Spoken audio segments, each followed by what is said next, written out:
আমি একটা ছোট্ট ভিডিও নিয়ে চলে এসেছি। হেয়ার কাটিং, স্ট্রেন্ডিং নয়, স্মুথনিং নয়, বোটক্স নয়, কিছুই না। এমনি আমার চুলটা লম্বা ছিল, সেটাকে একটু ছোট্ট করে কাটিং করব। ভুবনে গিয়েছিলাম, তমলুক মানিকতলা থানার দিকে যেতে, ফেন্সি জেন্টস পার্লার। তো আমরা দুজনেই গিয়েছিলাম। আমার দিদি করেছিল বাটারফ্লাই, আর আমি এমনি জাস্ট হেয়ার কাট করেছিলাম। জানি না আমার এটা বাটারফ্লাই হয়েছে কিনা। দাদা ভাইয়ের ব্যবহার খুব সুন্দর।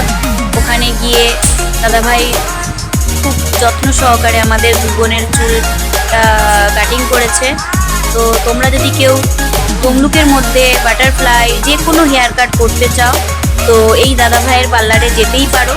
ব্যবহার খুব সুন্দর, যে কোনো হেয়ার কাটিং করতে পারবে, আর খুব কম দামে। অনিমেষ দাদা ভাই।